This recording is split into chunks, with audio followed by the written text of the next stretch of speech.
Thank you for everybody that did work, that shared with us their hearts tonight and gave us the opportunity to see a little bit more of our hearts. This um, is a metaphor that I've been chewing on ever since ceremony, and that's um, when we're little kids.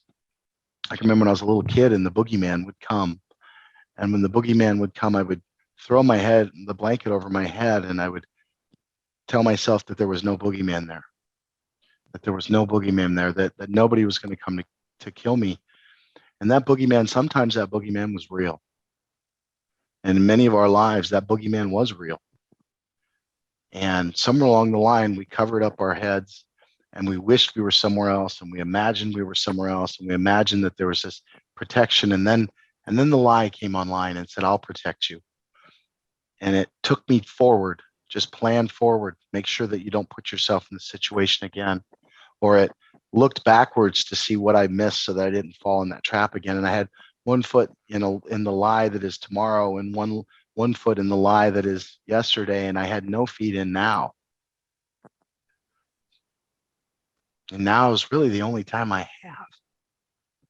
I don't have tomorrow. I don't have yesterday. Right now, this moment is the only time any of us really have. And somehow I've told myself a lie that says this moment, then this moment, then this moment. But really, there just is this moment, whatever this moment is. And that's it. And when I've had enough pain and enough trauma and enough suffering, then it's not okay for me to sit in now. Because if I sit in now, I've got to deal with the pain that comes along with sitting in now. And I tell myself the problem is the boogeyman, when in reality, the problem is the blanket. So what I invite you guys to do tonight, and what Todd taught me, and I'm continually learning over and over and over again, is that what if this were ceremony right now? What if the moment in time that you're in, the reality that you're in, the thing that you're experiencing was ceremony? The suffering, the joy, the confusion, the dark night of the soul. What if that was ceremony for you? What is it that this resistance, this darkness, this pain is really trying to teach you as it strips away the lies and leaves us exposed with no blanket, no longer able to cover our heads, no longer able to cover your head? My blessing goes out tonight for all them people willing to be exposed, willing to step into the fire and get burned.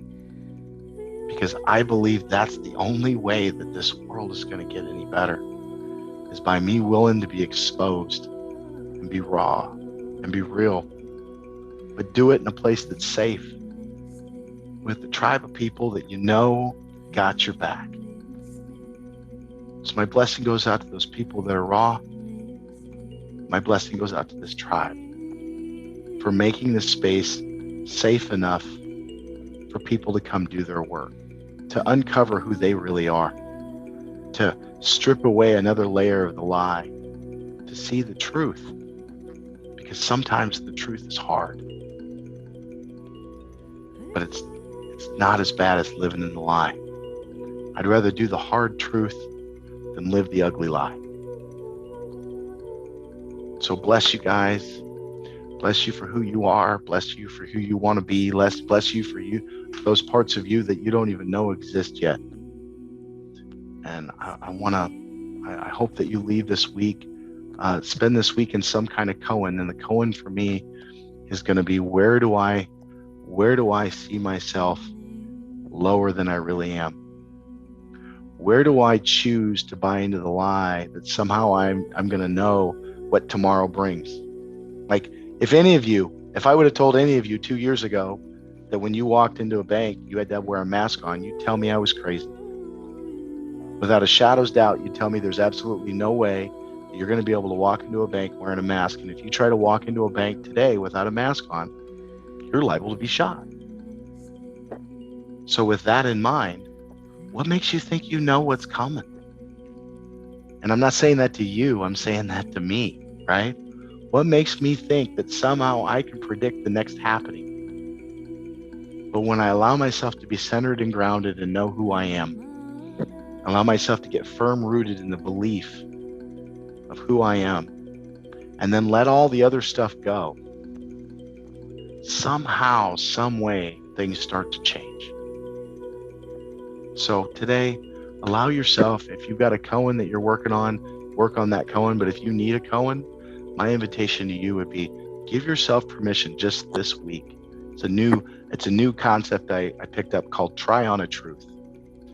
This week, I invite you to try on a truth that you are good enough, that you do belong, that people do care, that you are worth it. Whatever lie you swallowed, try on a truth. Just wear it for a week. You can always throw it away if it doesn't fit. But try on a truth today that's different, that's more empowering than the one that puts you in the suffering and that puts you in the lie.